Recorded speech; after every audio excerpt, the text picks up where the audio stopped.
কিছু পাইনি, আমরা কোনো কিছু পাই নাই।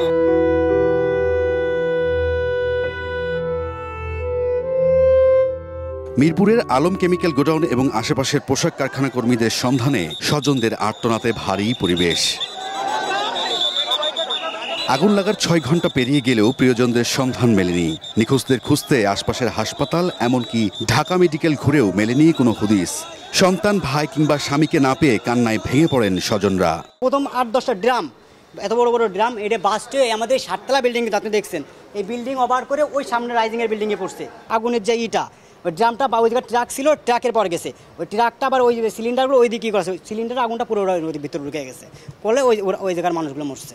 উপরে আমি তাকাইছি, দেখেছি ধুমা, হ্যাঁ অনেক ধুমা আসছে। আমি তাড়াতাড়ি বাসি ই করিয়া বাসি ফুটিতে লাগলাম। 11:30 বাজে ফোন দিছি, আগুন করে চিল্লাইছে, একটুকি আমি শুনছি, শুনে ফোন কাইটটা ফোন দিছি, তারপর আর ফোন রিসিভ করে নাই। মঙ্গলবার দুপুর 12:15টার দিকে আগুনের সূত্রপাত হয় মিরপুর রূপনগরের আলম কেমিক্যাল গোডাউনে। 15 মিনিটের মাথায় ঘটনাস্থলে পৌঁছায় ফায়ার সার্ভিস। প্রথমে 8টি ইউনিট, পরে যোগ দেয় আরও 4টি। এ নিয়ে 12টি ইউনিটের চেষ্টায় আগুন নিয়ন্ত্রণে এলেও পুরোপুরি নেভেনি।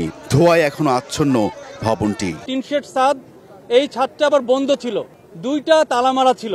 উপরের দিকে আপনার যেতে পারে নাই, এবং নিচের দিকে আপনারা জেনে থাকবেন যে পরিমাণ কেমিক্যালের যে বিস্ফোরণটা হয়েছে, সাদা যে ধোঁয়াটা অত্যন্ত টক্সিক, এটা ইনহেল করার কারণে আকস্মিকভাবেই হয়তো এতজন, আমার মনে হয়, যেটা আমাদের মনে হয় যে এটা ওনারা সেন্সলেস হয়ে মৃত্যুবরণ করেছেন।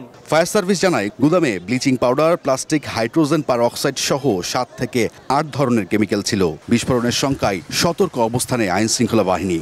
গার্মেন্টস অংশের ফায়ারটা নিয়ন্ত্রণ হয়েছে, গার্মেন্টস অংশের ফায়ারটা সম্পূর্ণ নিয়ন্ত্রণ হয়েছে, কিন্তু যেই অংশটুকু আপনার কেমিক্যাল, ওই গোডাউনটার ফায়ার এখনো নিয়ন্ত্রণ হয়নি। দুর্ঘটনাস্থলে উৎসুক জনতার ভিড় সামলাতে হিমশিম অবস্থা। নিরাপদ দূরত্বে রাখতে চেষ্টা চালিয়ে যাচ্ছে সেনাবাহিনী সহ অন্যান্য আইন শৃঙ্খলা বাহিনী।